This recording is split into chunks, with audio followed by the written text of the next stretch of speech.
pelihara hidupku, pertolonganku begitu ajaib. Kau telah memikat hatiku di saat aku tak sanggup lagi. Di situ tanganmu bekerja, pertolonganmu begitu ajaib.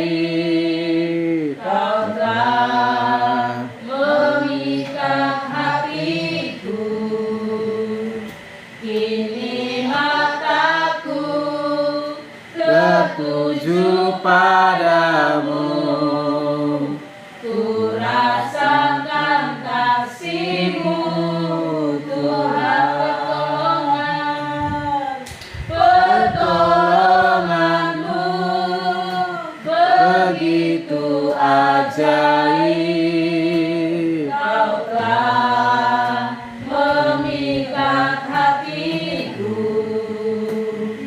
di saat aku tak sanggup lagi. Di situ tangan-Mu bekerja, pertolongan-Mu begitu ajaib.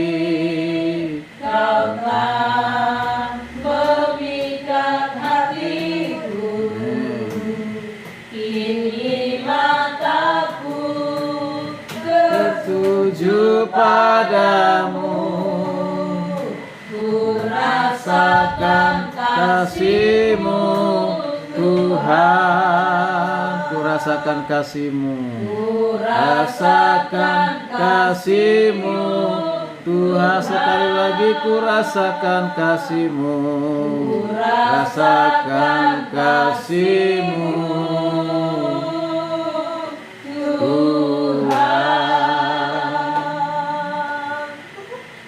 benar Tuhan bahwa kasih-Mu dalam kehidupan kami tidak pernah berkesudahan.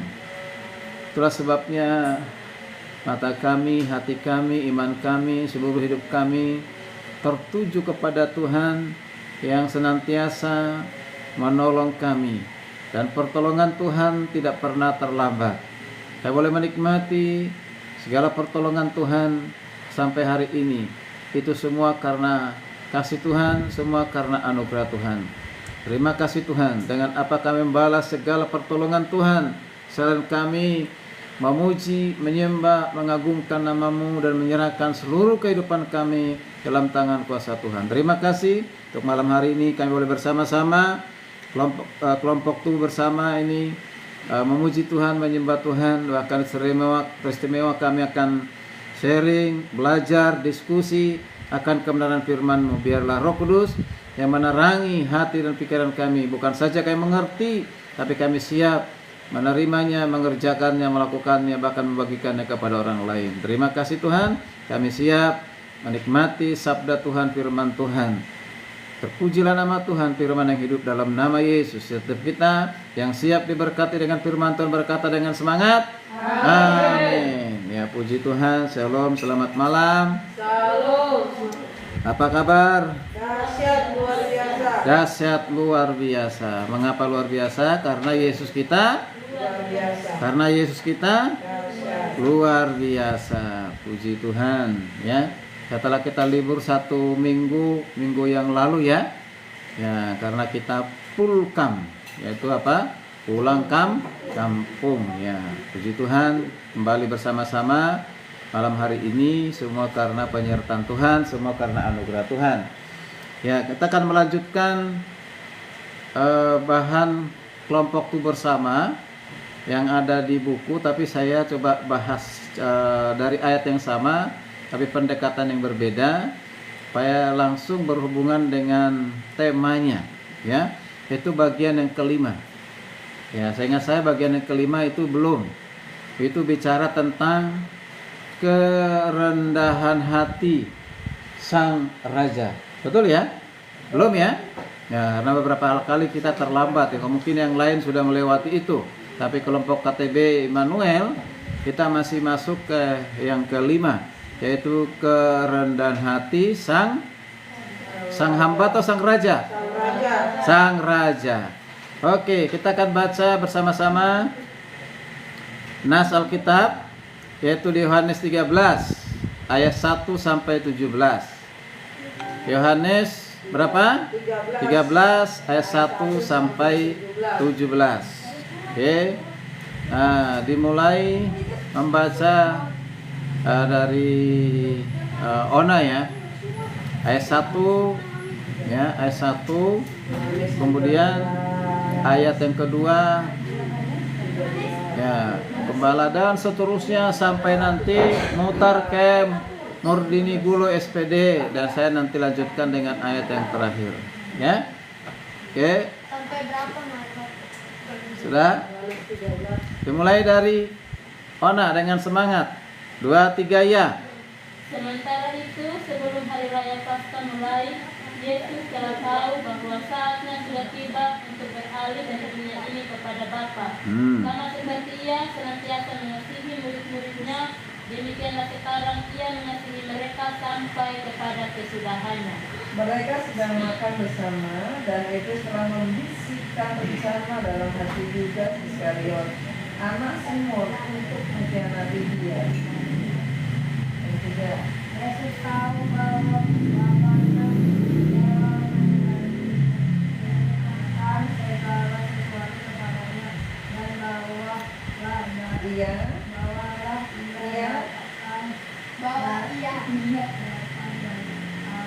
kembali kepada Allah. Lalu bangunlah Yesus dan menanggalkan Yudas. ya, Dia mengambil lain. sehelai kayu benang dan meninggalkan dada ini. Kemudian Ia menuangkan air ke dalam sebuah basi dan mulai membasuh kaki murid-muridnya, lalu menyekanya dengan kain yang terikat pada pinggangnya. Oke, lanjut. Maka sampailah ia kepada Simon Petrus, kata Petrus kepadanya, Tuhan, engkau hendak membasuh kakiku. Jawab Yesus kepadanya, apa yang kuperbuat engkau tidak tahu sekarang, tetapi engkau akan mengertinya kelak.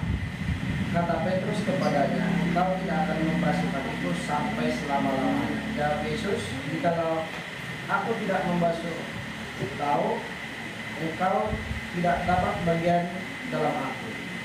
Ya. Kata Simon Petrus kepadanya, Tuhan, jangan hanya kakiku saja, tapi juga tangan dan kepalaku.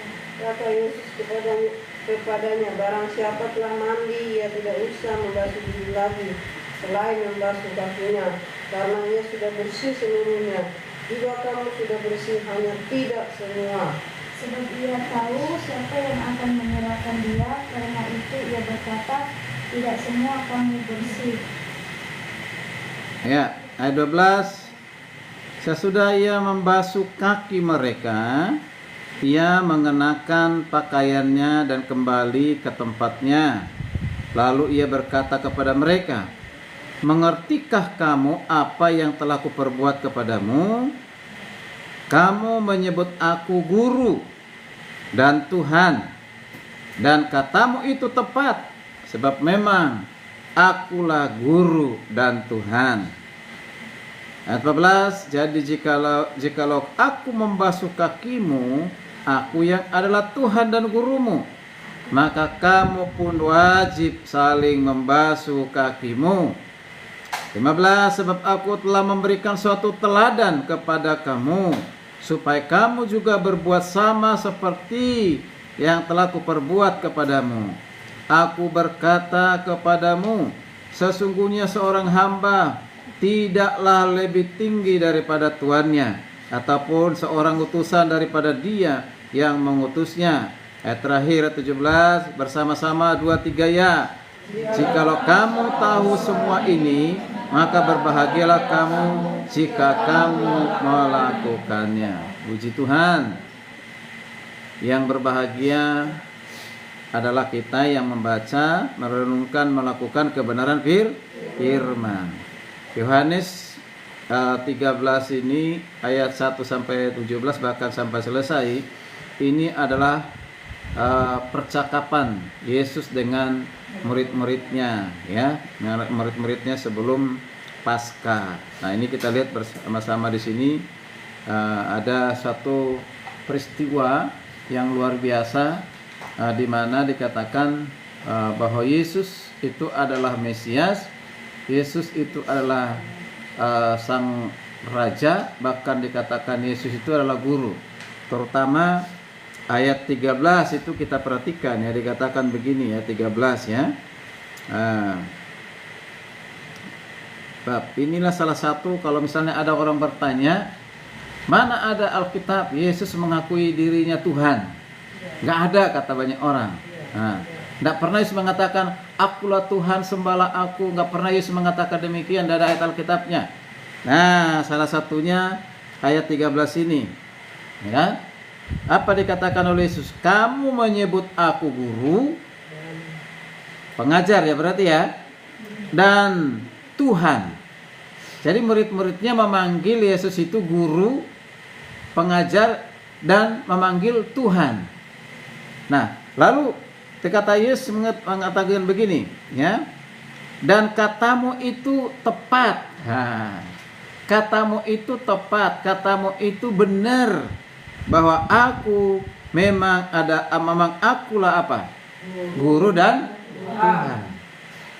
Kalau seandainya Yesus pada saat itu bukan Tuhan, hanya manusia saja, manusia biasa, lalu dipanggil Tuhan oleh murid-muridnya, maka Yesus pasti berkata, aku bukan Tuhan, jangan sembah aku, jangan bilang aku Tuhan. Ya, begitu ya. Nah, sembahlah Tuhannya Abraham, Ishak, Yakub, itulah Tuhan, bukan aku. Bisa saja Yesus berkata demikian kalau dia bukan Tuhan. Makanya di sini kita melihat memang mereka memanggil Yesus itu bukan hanya guru Tuhan.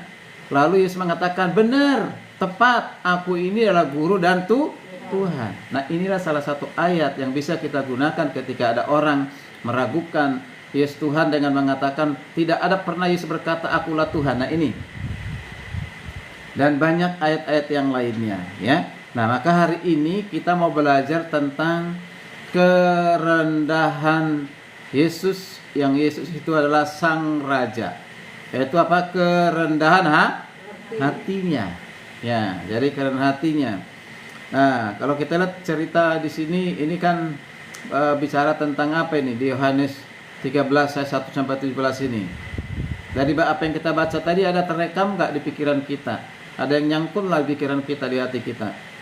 Ya, ayat 1 sampai 17 dari kitab Yohanes 13 itu adalah apa? Ya, menggambarkan ya tindakan Yesus yang membasuh kaki para muridnya. Ini terjadi sebelum perjamuan Paskah, sebelum perjamuan Kudus ya. Nah, kita perhatikan nih. Jadi Yesus yang adalah guru dan yang juga adalah Tuhan, bayangkan mencuci kaki murid-muridnya. Luar biasa ya. Nah, ini tindakan apa ini? Ini adalah bukti tindakan yang biasa dilakukan oleh seorang hamba. Nah, Yesus itu adalah menempatkan diri sebagai hamba. Ya, mencoba tampil berbeda dengan para imam, para ahli Taurat, orang Farisi. Ya, kalau para imam ahli Taurat mereka tidak menempatkan diri hamba, menempatkan diri yang memerintah hamba. Gitu. Yesus tampil beda pada saat itu, menempatkan diri sebagai hamba. Nah, kalau hamba itu di zamannya Yesus pada saat itu kerjanya memang harus taat kepada tuannya dan melakukan seperti yang dilakukan oleh Yesus. Yaitu apa? Inilah menunjukkan namanya kasihnya Yesus kepada murid-muridnya. Ini menunjukkan kerendahan Yesus, kerendahan hatinya Yesus kepada murid-muridnya. Ini suatu kerendahan hati yang sangat-sangat dalam sekali. Ya, dalam sekali. Nah, Yesus sebagai guru dan Tuhan Sini berarti memberikan teladan. Ya, memberikan teladan pelayanan yang baik dengan sikap rendah hati kepada murid-muridnya. Ya. Bukan saja kepada murid-muridnya, tetapi juga yang mengkhianatinya. Siapa tadi di situ? Di ayat itu siapa? Disebut siapa? Yudas. Ikut nggak Yudas pada saat itu, ikut nggak dicuci kakinya?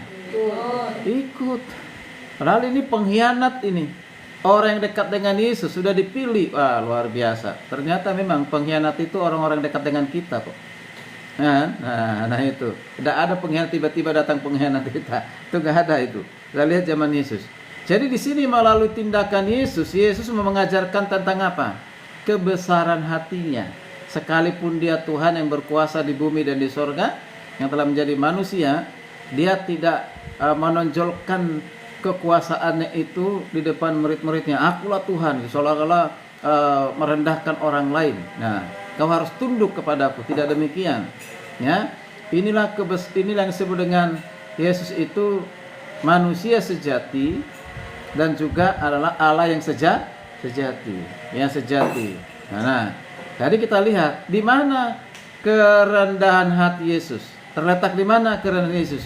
Ketika dia yang membasuh kaki murid-muridnya. Seperti tadi yang saya katakan tadi, ini kebiasaan yang dilakukan oleh hamba di zaman Yesus. Ya, jadi Yesus pun mempraktekkan hal yang sama kepada murid-murid yang telah dipilihnya. Oke, sekarang kita masuk diskusi.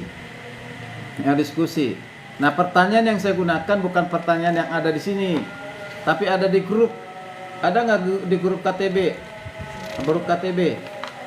Ayo, karena saya lihat kurang di sini kurang kurang mendalam dia ya. Nah, bab yang 5 ini pertanyaan ini. Nah, hanya menuju makan bersama, tapi kita mau lihat lebih kepada maknanya ya. Oke, hampir sama pertanyaannya. Coba lihat pertanyaan yang ada di share di grup KTB. Pertanyaan gini. Apa makna dari tindakan Yesus membasuh kaki murid-muridnya? Oke, sekali lagi. Apa makna dari tindakan Yesus membasuh kaki murid-muridnya? Sebenarnya tadi di pengantar sudah saya terjawab. Apa makna tindakan Yesus membasuh kaki murid-muridnya itu apa itu? Untuk menunjukkan apa tadi? Kerendahan hati. Yaitu keteladanan tentang kerendahan hati. Nah, kalau kita perhatikan di sini, kerendahan hati Yesus itu sebenarnya bukan hanya ditunjukkan pada saat membasuh kaki murid-muridnya. Dengan dia datang dari sorga ke dunia ini, mau jadi manusia, itu sudah menunjukkan sikap kerendahan hati. Bayangkan dia Tuhan pemilik sorga, pemilik dunia, pencipta bumi dan segala isinya, mau menjadi manusia, itu menunjukkan kerendahan hati. Padahal dia punya kuasa, punya power, punya segalanya, maha kuasa, maha tahu. Dia punya segalanya. Tapi mau jadi manusia merendahkan diri, ya kan? Beda dengan manusia sekarang ini. Manusia itu cenderung dengan sombong. Mengapa? Kalau dia sudah merasa lebih kaya, lebih makmur, punya jabatan, kesuksesan, punya prestasi, ya kan? Dia udah lebih dari orang lain. Udah mulai sombong, bahkan sombong. Nah itu. Banyak yang seperti itu, termasuk orang Kristen. Ya, tidak lagi melihat bahwa semua yang diraih itu adalah karena kasih karunia Tuhan. Makanya orang yang sombong seperti ini kalau nggak segera bertobat, Alkitab katakan apa? Orang yang sombong akan diapain? Orang sombong akan direndahkan. Orang yang rendah hati akan ditinggikan. Ya, jadi umur orang-orang yang sombong itu tidak lama. Kalau dia nggak segera bertobat, dengan hartanya dia sombong, hitungan detik itu langsung datang banjir bandang, mobilnya dibawa, rumahnya tenggelam. Nah itu. Jadi jangan sampai ada kita di sini sikap sombong. Jadi kita lihat di sini Jadi ini menunjukkan peran seorang hamba di mana Yesus merendahkan diri ya untuk melakukan pekerjaan yang mulia itu. Itu luar biasa. Dia berhadapan dengan orang-orang berdosa. Ya, murid-murid itu kan semua orang berdosa. Nah, ini berarti menunjukkan totalitas kasihnya Tuhan Yesus kepada murid-muridnya. Jadi mereka dikasihi tanpa syarat. Itu tadi di situ ada pengkhianat. Yesus tahu nggak? Kan dia belum melakukan pengkhianatan itu kan? Belum kan? Belum, tapi Yesus sudah tahu bahwa Yudas Iskariot akan menjadi seorang murid yang akan pengkhianat. Sudah dikasih tahu. Nah itu, ini luar biasa. Tapi Tuhan Yesus, sekalipun Yudas pengkhianat, tetap dikasihi pada saat itu.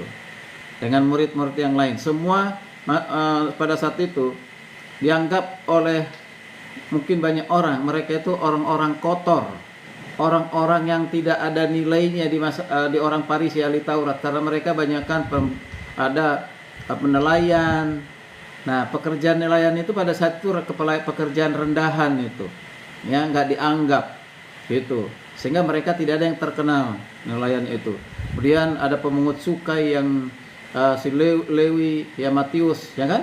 Nah itu orang jahat, itu adalah suruhan dari pemerintahan Romawi pada saat itu. Ya, memungut cukai, dia disuruh memungut cukai ataupun pajak melebihi dari yang sesungguhnya. Nah sehingga dia menjadi musuhnya masyarakat Yahudi pada saat itu. Dianggap dia itu pengkhianat, itu kan? Tapi dikasihi oleh Yesus. Siapa lagi? Kita lihat Sakeus.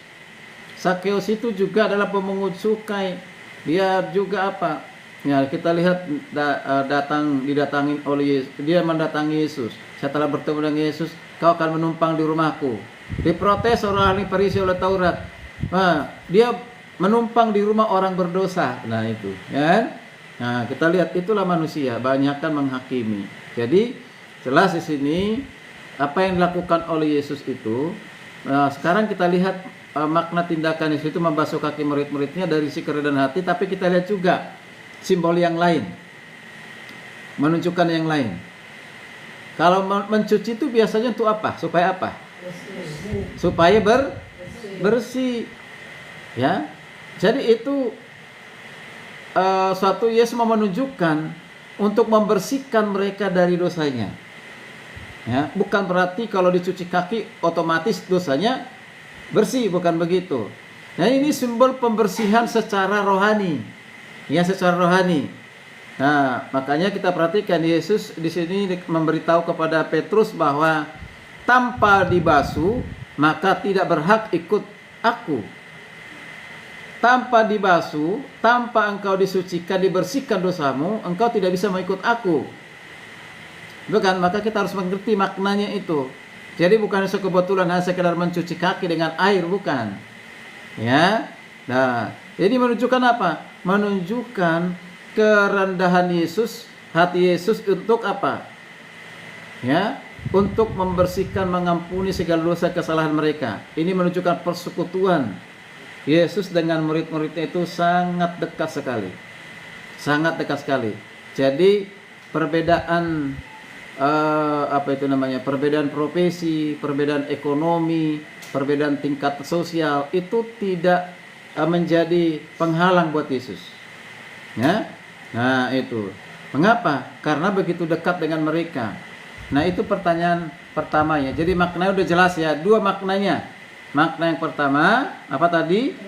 Keteladanan dalam hal kerendahan hati Yesus. Lalu yang kedua adalah membersihkan kaki dengan air. Itu adalah untuk apa? Membasuh kaki mereka itu simbol, lambang untuk membersihkan secara rohani. Ya, secara rohani, ya. Nah, karena dengan demikianlah mereka layak menjadi murid Yesus. Oke, sekarang pertanyaan yang kedua. Bagaimana reaksi Petrus dan pelajaran apa yang kita bisa dapatkan dari respon Petrus ini? Kan reaksi Petrus itu apa di situ? Perhatikan dia pembacaan kita. Ia kaget dan menolak berkata, engkau tidak akan membasuh kakiku. Itu kan? Nah, jadi kalau kita perhatikan reaksinya Petrus itu dikatakan, Nah, coba di ayat-ayat yang kata Yesus kepadanya. Ini ayat ke-9 ya. Kita mulai dari apa? Kata Petrus kepadanya, engkau tidak akan membasuh kakiku sampai selama-lamanya.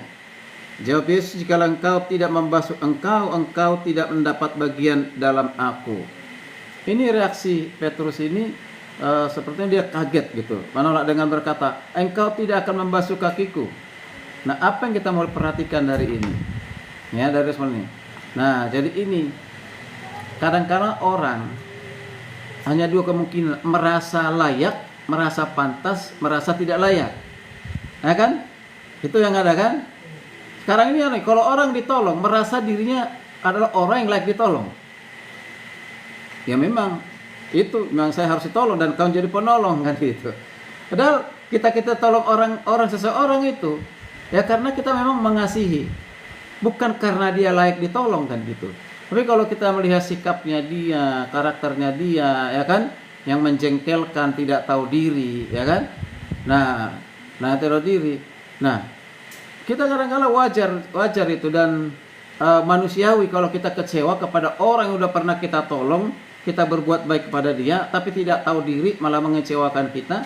Itu wajar secara manusia, tapi tentunya kita sebagai orang Kristen jangan sampai dendam, jangan sampai menyimpan sakit hati, kan gitu. Nah, jadi manusia itu seperti apa tuh? Merasa dia pantas untuk ditolong. Bisa juga merasa tidak pantas untuk ditolong. Betul kan? Nah, ya tidak pantas atau malulah melihat Yesus yang pada saat itu yang dipanggil guru dan Tuhan melayani mereka. Malu itu Petrus itu kan. Nah, merasa tidak layak. Itu yang baik.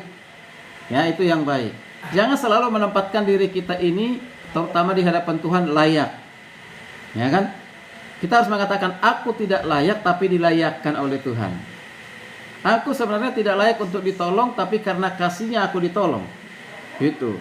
Nah, orang yang merasa layak inilah kecenderungan orang menjadi sombong. Ya, menjadi sombong. Ya. Jadi kita perhatikan jawab Yesus ya atas reaksi atau respon dari Petrus itu. Jawab Yesus apa? Jika tidak dibasuh, ya Petrus tak punya bagian dengannya. Artinya tidak bisa bersama-sama dengan Yesus. Jadi harus dibasuh. Artinya apa? Ini menuntut agar kita membiarkan Yesus dengan merendahkan diri dan menyelamatkan, membersihkan kita. Ngerti nggak? Misalnya kalau Tuhan mengoreksi dosa kita, pelanggaran kita, kesalahan kita, apapun itu, jangan kita protes. Kalau itu memang benar, kita akui dan bertobat. Lewat siapa? Ditegur oleh orang lain, ditegur oleh firman Tuhan, ditegur lewat khotbah, ditegur lagi lewat nasihat. Tapi sekarang ini banyak manusia, termasuk orang Kristen, orang gereja, ketika ditegur kesalahannya dia bela diri, membenarkan diri. Nah, itu yang banyak. Nah, ini tidak baik ya. Kalau memang ditegur kesalahan kita, nggak usah tersinggung. Akhirnya kita nggak mau datang lagi ibadah, nggak mau datang lagi berdoa, ya kan gitu. Memang orang-orang di sekitar kita ini banyak orang yang sensitif. Ya. Ya, ketika misalnya anaknya kurang diperhatikan, sakit hati, nggak datang lagi ibadah, kan gitu. Nah, padahal bukan unsur kesengajaan misalnya kan. Nah itu. Jadi ini menunjukkan sebenarnya belum begitu dewasa di dalam Tuhan. Orang dewasa dalam Tuhan ketika hal itu terjadi, dia akan berpikir, saya datang ke gereja bukan karena itu, tapi karena bertemu dengan Tuhan, memuji menyembah Tuhan. Jadi di sini mau mengajarkan kepada kita ketika kita ditegur Tuhan, dikoreksi Tuhan, diselidiki oleh Tuhan melalui orang lain, ya. Nah, karena kasihnya ingin membersihkan kita harus terima begitu, ya.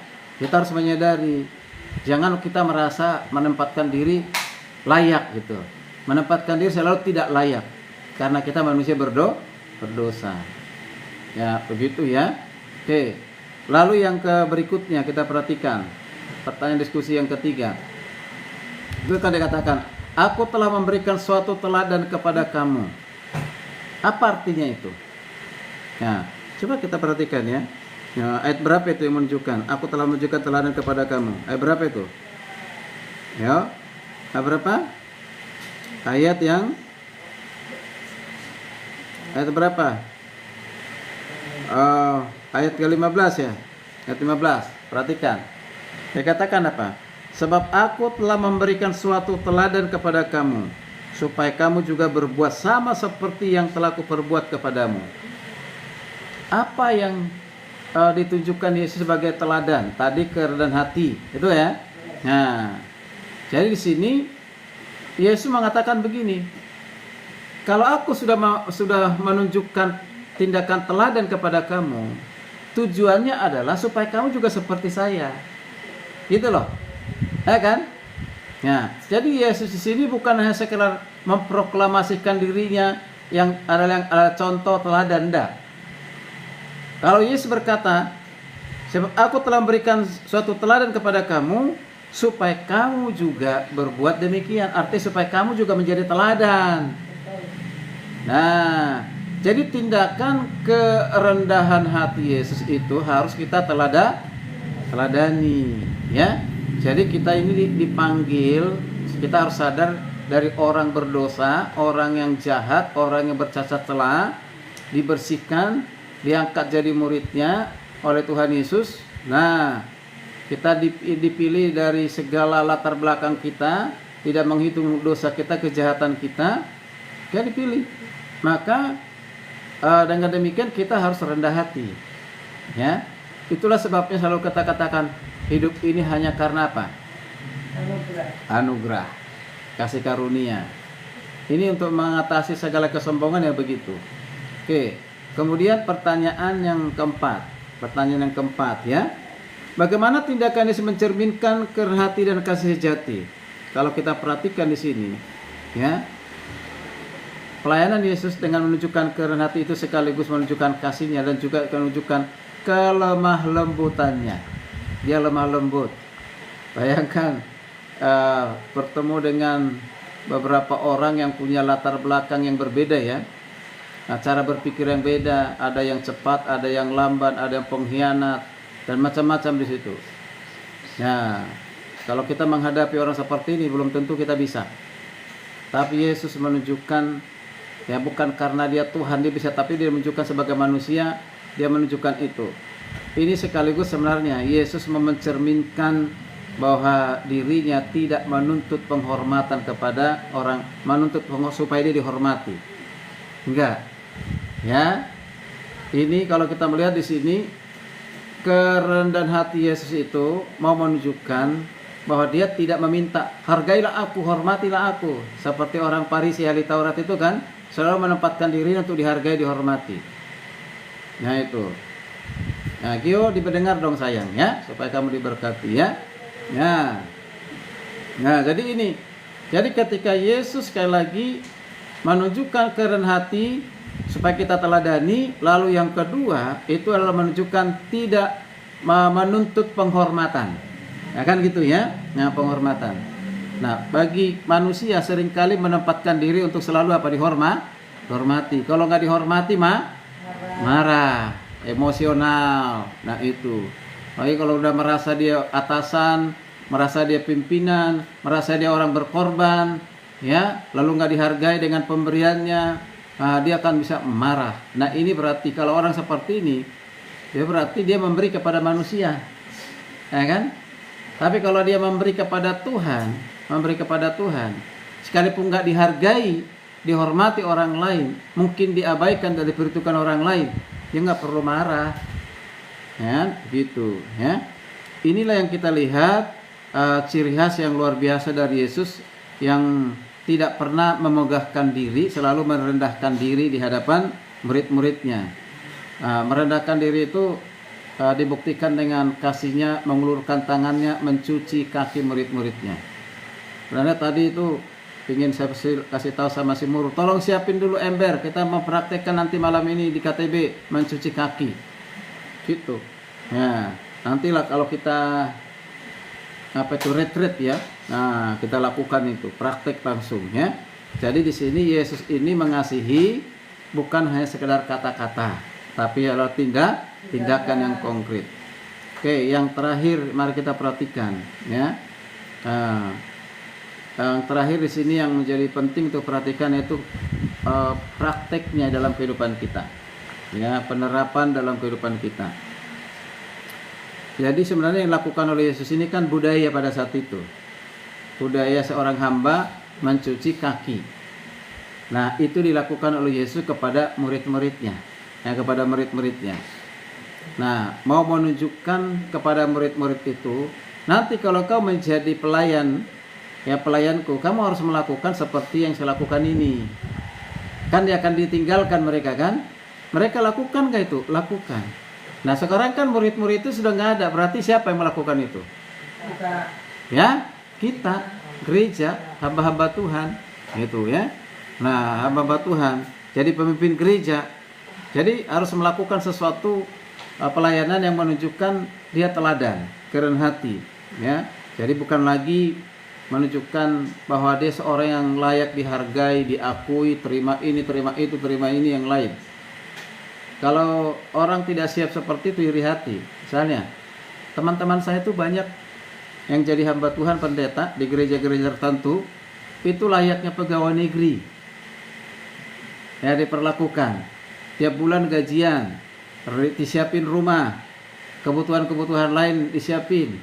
Kan? Cukup banyak seperti itu, udah pegawai negeri. Nanti kalau udah selesai masa pensiun, dikasih uang pensiun. Kan? Nah, siapa yang tidak suka demikian? Semua pasti orang suka. Tapi itulah cara Tuhan untuk menolong mereka, memberkati mereka. Cara Tuhan untuk memberkati, menolong saya beda. Nggak boleh saya samakan, saya harus seperti itu. Dan mereka juga juga tidak bisa seperti saya. Nah, artinya cara Tuhan memberkati kita punya kapasitas masing-masing. Jadi kita nggak perlu iri, ya, yang lain. Ya, tadi pagi saya dengar cerita dari teman hamba Tuhan. Ya, seorang pendeta, gembala, dapat uang 400 juta. Harusnya itu untuk lembaga, tapi digunakan untuk pribadi, beli mobil baru, beli rumah. Nah itu luar biasa itu ya. Nah, itu sehingga orang yang sponsori tahu hal itu dan stop.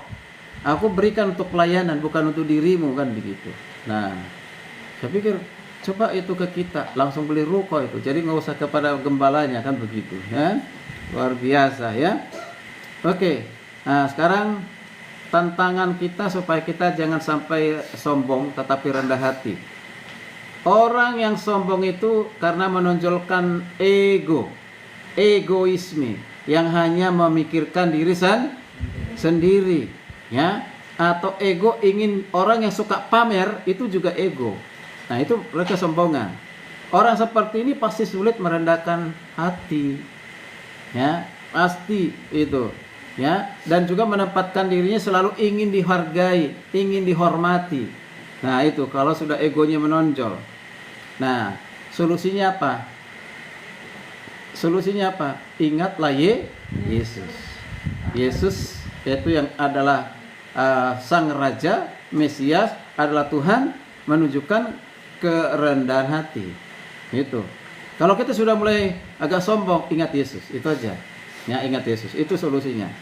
Kemudian kalau ada orang merasa sudah berkorban, sudah lelah, sudah capek untuk melakukan apapun itu, jangan tempatkan diri kita layak untuk menerima suatu balasan.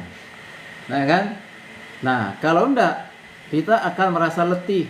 Ya udahlah, udah capek saya dalam pelayanan ini, nggak tahu juga nggak hargai, tahu juga nggak dihormati, buat apa sih? Kan? Hidup ini kan harus dinikmati. Sudah saya lakukan ini gini nggak dihargai. Udah apa? Nah, jadi merasa lelah untuk pelayanan. Tapi kalau tidak seperti itu, maka dia bersukacita untuk melakukannya. Ini juga untuk apa? Latihan buat kita. Kerjakanlah segala sesuatu, jangan pernah dengan bersungut-sungut. Ya kan? Ona ya. Nah. Guru ya. Nah. Jangan pernah mengerjakan sekalipun engkau letih, capek. Orang lain kan tidak tahu engkau sedang capek, engkau sedang letih. Ya kan? Ya, kamu nggak tahu aja saya sedang capek gitu. Orang nggak tahu itu. Sehingga orang yang tidak tahu itu merasa tersinggung, kok gitu aja lah, begitu. Jadi lakukan aja dengan sukacita begitu ya. Semangati gitu ya, semangati orang lain dan menyemangati diri kita sendiri. Dan yang terakhir itu adalah ya ini gini, kalau kita dinilai orang lain seperti yang dinilai orang lain bukan yang kita lakukan, kita seharusnya tidak usah marah. Ya, bisa saja itu sebenarnya untuk memanfaatkan situasi. Ya, memanfaatkan situasi itu apa? Itu mencari pembenaran diri, menyalahkan kita. Kan gitu. Itu yang terjadi seringkali begitu. Jadi menilai kita untuk pembelaan dirinya. Nah, ini yang terjadi. Hati-hati yang seperti ini. Ya, masih banyak orang-orang yang tidak jujur dengan suasana hatinya. Apa yang ditunjukkan tindakan itu belum tentu itu di hatinya. Nah, waktulah yang membuktikan. Ya, jadi mari kita lakukan semuanya, apapun itu, pelayanan itu, pekerjaan apapun itu tanpa pamrih. Kita lakukan dengan rasa kepemimpinan tanpa syarat. Ya, tanpa syarat. Ya, jadi mari kita membangun komunitas KTB, gereja. Ya, kita lakukan apapun itu, jangan dengan persungutan. Ya, jangan karena bla bla bla bla, tapi lakukanlah dengan hati, dengan tulus, dengan kerendahan hati. Percayalah, pasti Tuhan membalas segala apapun yang kita kerjakan. Jangan menuntut balasan dari manusia, tapi biarlah Tuhan yang membalas. Dan pasti yang lebih baik dari balasan manusia daripada balasan Tuhan, ya kan? Tuhan pasti lebih baik balasannya daripada manusia. Ada itu. Nah ya, ini yang di TikTok aja ini semua ini amin amin katanya, itu banyak sekali tuh amin, puji Tuhan. Nah itu, ya kan? Nah, adik begitu ya. Jadi hari ini kita belajar tentang apa? Kerendahan hati. Jadi ada 3 kesimpulan. Kesimpulan pertama, Yesus yang adalah Raja, dialah Tuhan, dialah Guru, dialah Mesias, menunjukkan kebesaran hatinya dengan melayani murid-murid berdosa itu dengan sikap rendah hati. Itu yang pertama. Nah, tadi orang percaya berarti siap melayani, ya, melayani Tuhan dengan apa? Dengan arti kita sudah dibersihkan. Ya, sudah dibersihkan, sudah disembuhkan, sudah dilayakkan oleh Tuhan. Nah, ya. Kemudian yang terakhir, sebagai murid kita dipanggil untuk apa? Meneladani Yesus. Ya, melayani bersama siapapun dia. Ya, jangan pernah beda-bedakan dengan tingkat sosial, tingkat ekonomi, tingkat jabatan dan siapapun dia itu. Mau di pinggir jalan kah, mau jadi pengamen kah, tukang parkir kah, dan yang lain sebagainya. Kita harus siap untuk menerima seperti Yesus. Jadi jangan lihat tingkat statusnya atau statusnya baru kita mau melayani. Dulu pernah saya melayani orang-orang yang tinggal di kolong jembatan, yang punya tinggal rumah beratapkan langit, istilahnya mereka itu. Rumah beratapkan langit. Berarti itu orang-orang yang tinggal di kolong jembatan dan yang lain sebagainya. Nah, ada teman hamba Tuhan bilang, ngapain Pak Adul capek-capek melayani orang seperti itu, mau dapat apa? Gitu loh, hamba Tuhan loh yang ngomong begitu. Kemudian saya melayani juga di penjara. Capek loh kita melayani di penjara, itu udah jauh. Kita disuruh bawa sesuatu, lalu apa yang kita harapkan? Sehingga dia nggak pernah mau melayani di penjara. Saya bilang, ini yang ditiru siapa ini? Yang diteladani siapa ini? Nah, jadi nggak boleh milih-milih dalam pelayanan. Semua, siapapun itu, yang Tuhan percayakan kepada kita untuk kita layani, kita layani. Amin. Itu ya. Ya, shalom Pak, shalom, puji Tuhan. Oke, baik. Jadi ini firman Tuhan hari ini. Jadi di Yohanes 13 ayat yang 4-17, ini adalah gambaran di mana Yesus menunjukkan diri sebagai orang yang rendah hati. Mau rendah hati enggak? Mau menjadi orang yang rendah hati enggak? Mau. Kemana itu kalau rendah hati? Mau melakukan segala sesuatunya dengan kerelaan, ketulusan, tanpa pamrih, ya, kesungguhan, gitu ya. Oke, puji Tuhan, kiranya firman Tuhan hari ini yang disampaikan menjadi berkat, kekuatan, teguran, motivasi bagi kita, supaya kita hidup selalu rendah hati. Demikian juga semua yang ada di TikTok, belajarlah rendah hati dari Yesus Kristus, ya, dalam melayani baik di rumah tangga, di gereja, di komunitas. Kita teladani Yesus Kristus. Jangan pernah sombong, ya. Ya, jangan pernah sombong. Saya bukan lagi mengajar. Kita lagi KTB, kelompok tubuh bersama, bukan mengajar, ya. Yaitu konsel setiap hari Kamis. Nanti ada Kamis depan lagi, bisa mengikuti jam 6:30, ya. Ya, firman Tuhan untuk memberkati semua atau teman-teman yang ada di TikTok. Tuhan berkati, shalom. Sampai ketemu lagi Kamis depan.